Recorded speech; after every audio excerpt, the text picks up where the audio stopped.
نحمده ونصلي على رسوله الكريم أما بعد فأعوذ بالله من الشيطان الرجيم بسم الله الرحمن الرحيم ويوم يحشر أعداء الله إلى النار فهم يوزعون حتى إذا ما جاءوها شهد عليهم سمعهم وأبصارهم وجلودهم بما كانوا يعملون وقالوا لجلودهم لم شهدتم علينا قالوا أنطقنا الله الذي أنطق كل شيء وهو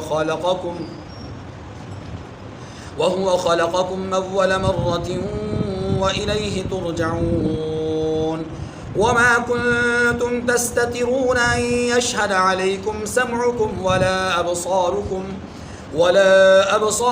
ولا جلودكم ولكن ظننتم أن الله لا يعلم كثيرا مما تعملون وذلكم ظنكم الذي ظننتم بربكم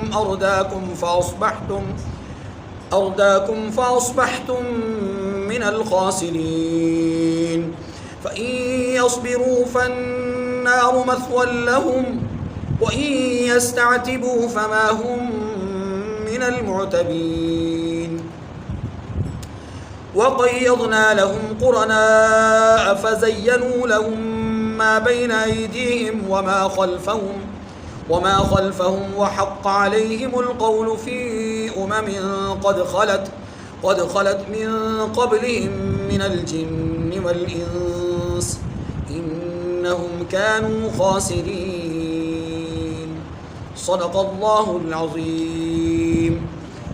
سورہ حامیم السجدہ کی، جس کو سورہ فصلت بھی کہا جاتا ہے، 7 آیات کریمہ آیت نمبر 19 سے آیت نمبر 25 تک تلاوت ہوئی۔ ان آیات کریمہ سے پہلے اللہ تعالیٰ نے قوم عاد اور قوم ثمود کا خصوصیت کے ساتھ اور عمومی طور پر کئی اقوام کو اجمالی طور پر عذاب میں مبتلا کیے جانے کا ذکر فرمایا، اسباب عذاب کو بیان کیا اور عذاب کو بیان کیا، کیوں عذاب میں مبتلا ہوئے اور عذاب کیسا آیا یہ بیان ہوا۔ قرآن پاک نے بہت سارے مقامات پر سابقہ اقوام کے اللہ کی طرف سے عذاب میں مبتلا کیے جانے کے اسباب کو بیان کیا ہے۔ بعض گناہ وہ تھے جو روحانی تھے، عقائد کے اعتبار سے تھے، ایمانیات کے اعتبار سے تھے، اور بعض گناہ وہ تھے جو معاشرتی زندگی کے اعتبار سے تھے۔ سوسائٹی میں وہ گناہ ان کی طرف سے ناسور بن کر پوری سوسائٹی کی تباہی کا سبب بن رہے تھے۔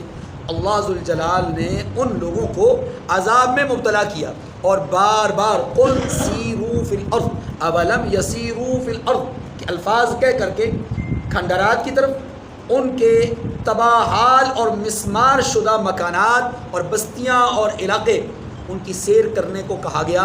انہیں دیکھو، عبرت حاصل کرو اور ان سے نصیحت حاصل کرو۔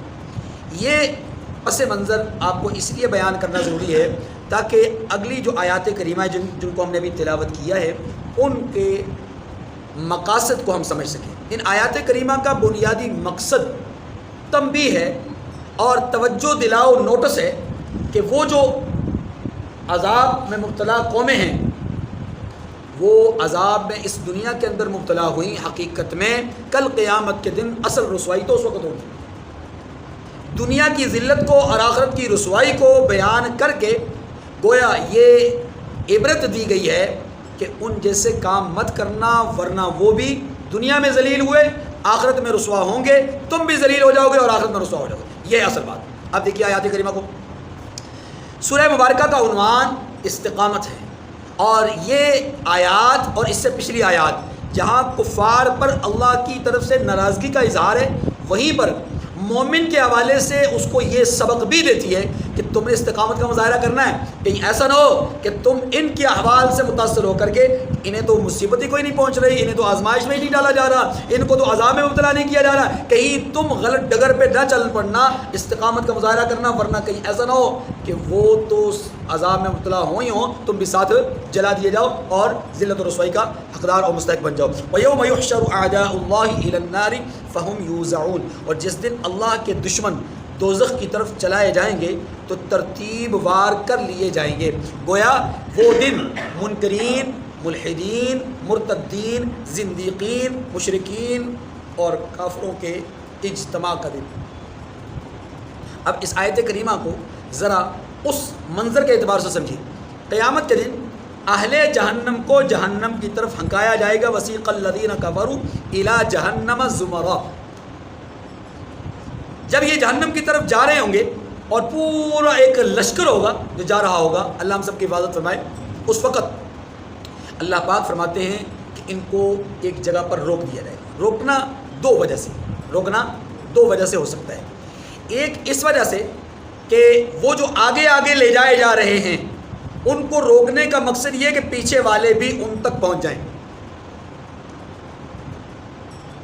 گویا انہیں آگے سے بھی روکا جائے گا اور پیچھے بھی ان کے باڑ کھڑی کر دی جائے گی کہ کوئی پیچھے کو واپس نہ توڑے.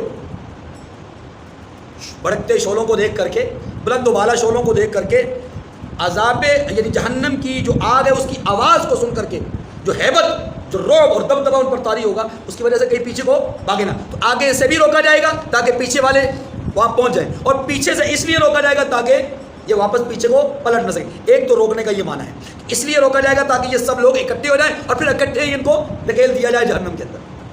دوسرا, اس لیے روکا جائے گا, قرآن پاک اور احادیث مبارکہ کے تتبع سے یہ بات بھی معلوم ہوتی ہے کہ اس لیے روکا جائے گا کہ یوم ندعو کل اناس بامامہم,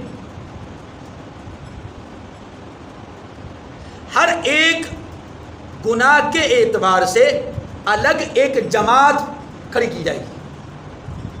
یہ شراب خور, یہ زناکار, یہ سود خوار, یہ رشوت خوار, یہ فلاں, تو ہر ایک جرم کی نوعیت کے اعتبار سے الگ الگ مجرمین کی صف بنائی جائے گی, جس کو سورہ یاسین میں کہا گیا وَامْتَازُوا الْيَوْمَ أَيُّهَا الْمُجْرِمُونَ. الگ الگ ہو جاؤ. یہ الگ الگ ہونا ایمان کے اعتبار سے بھی ہے کہ مومنین الگ ہو جائیں اور کافر اور مجرم الگ ہو جائیں, اور پھر مجرمین میں سے بھی الگ الگ گروہ کر دیے جائیں گے. ٹھیک ہے, تو دو وجہ ہو گئی روکنے کی. ایک وجہ یہ کہ اگلوں کے ساتھ پیچھے والے شامل ہو جائیں تاکہ اکٹھے جہنم میں داخل کیے جائیں. نمبر دو, اس لیے بھی روکا جائے گا تاکہ گروہ بنا کر کے جہنم میں داخل کیے جائیں. جیسا کہ آپ جانتے ہیں منافقین جو ہیں وہ سب سے نچلے درجے میں ہوں گے. آگے چلیں. حتی اذا ما جاؤوها شہد علیہم سمعهم وابصارهم وجلودهم بما كانوا يعملون. اب یہ بھی ایک منظر ہے کہ یہاں پہنچ کر کے ان کے اعضاء ان کے خلاف گواہ بن جائیں گے, یہاں تک کہ جب اس کے پاس پہنچ جائیں گے تو ان کے کان اور آنکھیں اور جلد یعنی دوسرے اعضاء ان کے خلاف ان کے اعمال کی شہادت دیں گے. وقالوا لجلودهم لما شہدتم علینا, وہ اپنے جلد سے, اپنے چمڑے سے, اپنی کھال سے کہیں گے لما شہدتم علینا, یعنی اپنے اعضاء سے, زبان کے علاوہ دیگر جو اعضاء ہیں ان سے یہ کہیں گے لما شہدتم علینا, تم نے ہمارے خلاف کیوں گواہی دی.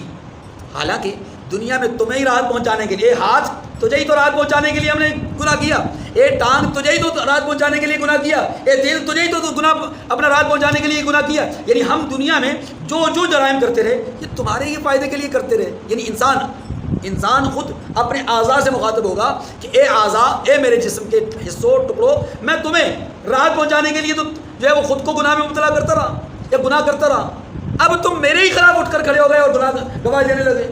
اب اللہ فرماتے ہیں قالوا انطقنا اللہ الذی انطق کل شیء وهو خلقکم اول مرۃ والیہ ترجعون. گویا وہ اعضاء یہ کہیں گے ہماری کیا مجال کہ ہم بولتے, ہمیں تو بولنے کی قوت اس نے عطا فرمائی جس نے ہر چیز کو قوت گویائی دی ہے. ٹھیک ہے, وہ کہیں گے کہ جس اللہ نے سب چیزوں کو بولنے کی صلاحیت بخشی اسی نے ہم کو بھی قوت گویائی دی, اور اسی نے تم کو پہلی بار پیدا کیا تھا اور اسی کی طرف تم کو لوٹ کر جانا ہے. دیکھیے جی, انسان اس دنیا کے اندر بہت ساری ایسی حرکتیں، ایسے اعمال، ایسے معاملات کرتا ہے کہ جن کو وہ سمجھتا ہے کہ شاید کوئی نہیں دیکھ رہا، اور قیامت کے دن بھی ایسا ہوگا کہ بہت سارے منکرین قیامت کے دن اللہ کے سامنے بڑی ڈھٹائی سے انکار کریں گے، اپنے جرائم پہ پردہ ڈالنے کے لیے سرے سے جرائم کا انکار کر دیں گے. یہ فرشتوں نے غلط لکھا، یہ نامہ اعمال میں غلط لکھا ہوا ہے، یہ ایسا ہے، یہ ایسا ہے، یہ ایسا ہے. ہم نہیں مانتے انسانوں کی بات، ہم نہیں مانتے انسانوں کی گواہیاں، ہم نہیں مانتے فرشتوں کی گواہیاں، ہم نہیں مانتے یہ فلاں قوم کی احوال، ہم نہیں مانتے یہ. ٹھیک ہے، اس طرح کی بات قیامت کے دن بہت سارے منکر کریں گے. درجات ہیں، معاملات ہیں قیامت کے احوال کے اعتبار سے. وہاں پر بعض اوقات ایسا ہوگا، یعنی ایسے بھی حالات ہوں گے کہ جب انسان سرے سے اپنی بدعملی کا انکار کر دے گا، اللہ تبارک و تعالی ابتدائی طور پر زمین کو بطور گواہ پیش کریں گے. زمین کی گواہی کے نتیجے میں اگر اس نے اپنے جرم کو قبول کر لیا تو ٹھیک، اگر اس نے اپنے جرم کو قبول نہ کیا تو پھر وقت گواہی دے گا. جس وقت اس نے گناہ کیا وہ وقت گواہی دے گا. اور اگر وہاں پر اس نے قبول کر لیا تو ٹھیک، نہیں تو پھر اس کی زبان بولے گی، یعنی یہ خود اپنی زبان سے اقرار کرے گا. اس کے پہ بھی اگر مسئلہ حل نہ ہوا، یعنی انسان کا وجود اپنی زبان پر ہی گواہی کو معتبر نہ سمجھے کہ میری زبان کی گواہی معتبر نہیں ہے، تو پھر اللہ اس کے دیگر اعضاء کو بولنے کی قوت عطا فرمائیں گے جیسا کہ یہاں ہے. اور اگر وہ اپنے اعضاء کی بات کو بھی نہیں مانے گا تو پھر اس کے خلاف فرشتوں کی تحریر، فرشتے کھڑے ہوں گے کرامن کاتبین. اگر ان کی بات کو بھی نہ مانے تو پھر نامہ اعمال کو لایا جائے گا. ان کی بات کو بھی نہ مانے تو پھر رسول اللہ صلی اللہ علیہ وسلم کی گواہی پیش کی جائے گی. اور اگر وہاں بھی نہیں تو پھر اللہ رب العزت خود بطور گواہی دیں گے کہ اے میرے بندے، اے میرے منکر بندے، تو نے یہ جرم کیا تھا. گویا انسان کے نامہ اعمال یا انسان کے اعمال پر قیامت کے دن گواہی دینے والی 8 قسم کی گواہیاں ہیں. سب سے پہلے سورۃ الزلزال میں اللہ رب العزت فرماتے ہیں کیا؟ یومئذ تحدث اخبارها بان ربک اوحی لها، زمین گواہی دے گی. نمبر 2 وشاہد ومشہود، دن گواہی دے گا. سورہ بروج کی آیت نمبر 3. نمبر 3 سورہ نور آیت نمبر 49 فرمایا یوم تشہد علیہم السنتہم وایدیہم، اس دن زبان گواہی دے گی. نمبر 4 الیوم نختم علی افواہہم، سورہ یاسین آیت نمبر 64، آج زبان بند اور دیگر اعضاء گواہی دیں گے. اور یہ سورہ حامیم کی آیت نمبر 20، یہ بھی اسی سلسلے میں اعضاء کی گواہی ہے. نمبر 5 کرامن کاتبین یعلمون ما تفعلون، سورہ انفطار آیت نمبر 11-12. نمبر 6 نامہ اعمال، یعنی انسان کا جو نامہ اعمال ہے، یقولون یا ویلتنا ما لهذا الکتاب لا یغادر صغیرۃ ولا کبیرۃ الا احصاها، سورہ کہف. اس میں اللہ رب العزت قیامت کے دن کا منظر بیان فرماتے ہیں کہ کفار قیامت کے دن کہیں گے یا ویلتنا ما لهذا الکتاب، ہماری ہلاکت، ہمارے لیے تباہی، اس کتاب کو ہوا کیا؟ لا یغادر صغیرۃ ولا کبیرۃ الا احصاها، ہر چھوٹی بڑی بات اس نے لکھ رکھی ہے. اور 7ویں گواہی رسالت مآب صلی اللہ علیہ وسلم کی ہوگی. فکیف اذا جئنا من کل امۃ بشہید وجئنا بک علی ہؤلاء شہیدا، ہر امت میں سے ایک گواہ مقرر کیا جائے گا، یعنی نبی، اور ان تمام انبیاء پر حتمی گواہی آپ کی ہوگی. اور نمبر 8 الا كنا علیکم شہودا اذ تفیضون فیہ وما یعزب عن ربک من مثقال ذرۃ فی الارض ولا فی السماء ولا اصغر من ذلک ولا اکبر الا فی کتاب مبین. اللہ اپنا فرماتے ہیں کہ میں گواہ ہوں. کب؟ اذ تفیضون، کہ جب تم اس سے، یعنی اللہ سے اپنے گناہوں کو چھپا کر کرنے کی کوشش کرتے ہو. وما یعزب عن ربک من مثقال ذرۃ، تیرے رب کے نگاہ علم سے کوئی چیز، کوئی ذرہ بھی مخفی نہیں ہے. ولا اصغر من ذلک ولا اکبر، اس ذرے سے چھوٹا بھی اور اس ذرے سے بڑا بھی اللہ سے مخفی نہیں. تو 8 قسم کے گواہ قیامت کے دن انسان کے اعمال پر پیش ہوں گے. اور یہ جو نزول قرآن کا زمانہ تھا، اس زمانے میں ان آیات کے حوالے سے کسی کو تحفظ ہو سکتا تھا کہ کیسے اتنی ساری گواہیاں پیش کی جا سکتی ہیں، کیسے نامہ اعمال کو محفوظ کیا جا سکتا ہے، کیسے آوازیں جو ہے وہ کیسے ہمارے خلاف جو ہے وہ گواہیاں دی جا سکتی ہیں۔ لیکن اب کا جو دور چل رہا ہے، سائنسی ایجادات نے بہت ساری چیزوں کو سمجھنا آسان کر دیا ہے۔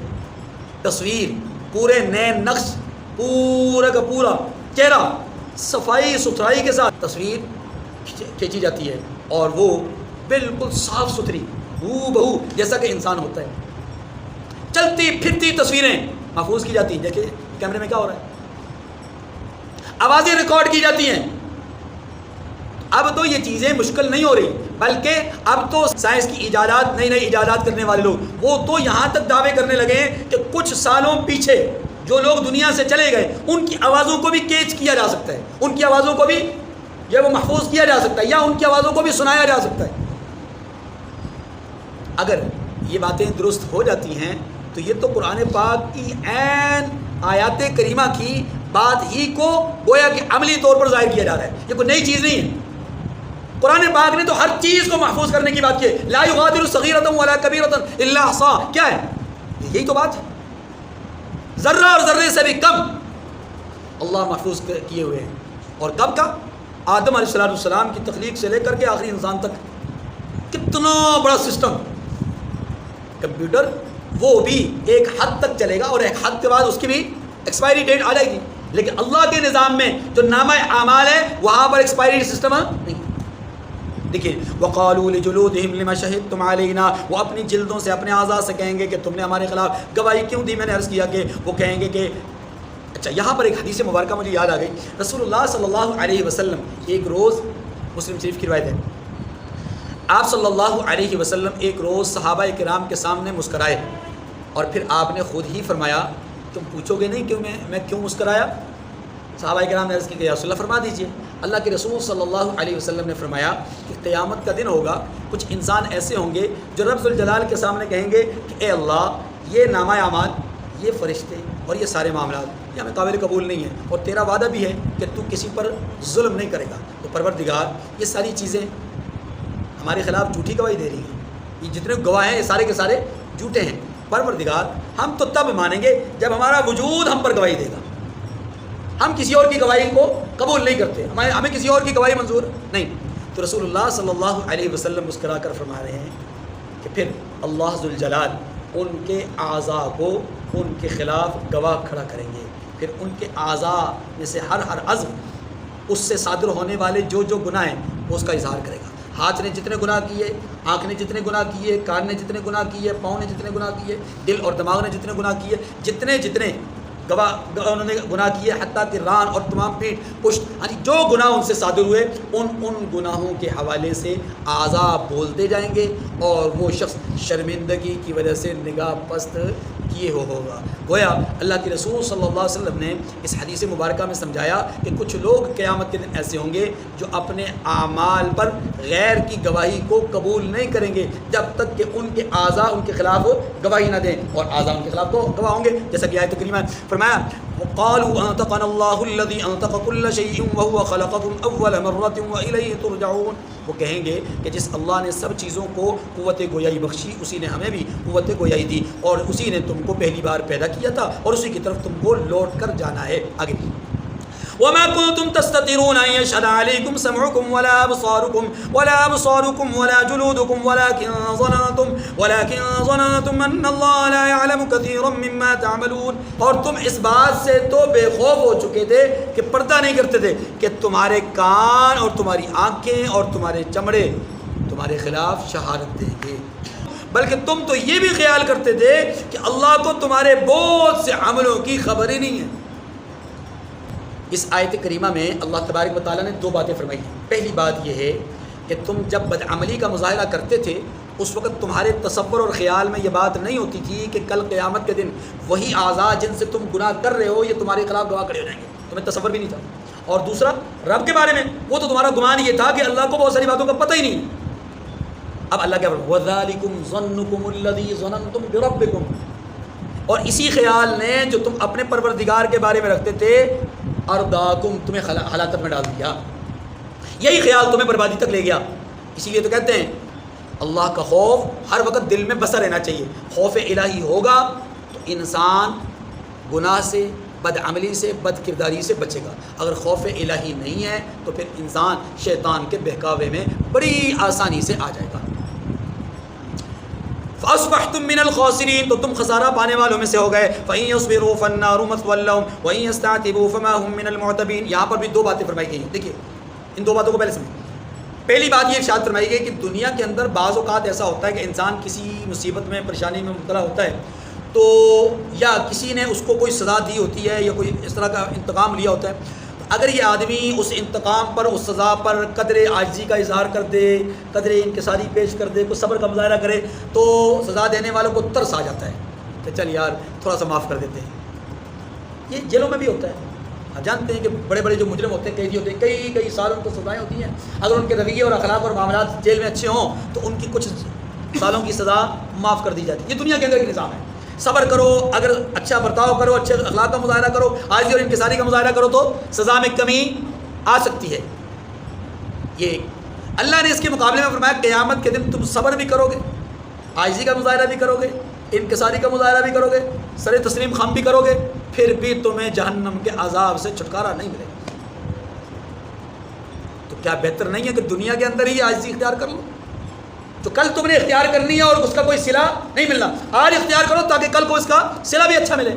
ایک بات تو یہ ہے۔ دوسری بات فرمایا، دوسری بات یہ ہے کہ دنیا کے اندر جب انسان کو جرم کرتا ہے، غلطی کرتا ہے تو بس اوقات معافی مانگ لیتا ہے، معذرت کر لیتا ہے، سوری کر لیتا ہے، ہاں جی، تو اس کو معاف کر دیا جاتا ہے۔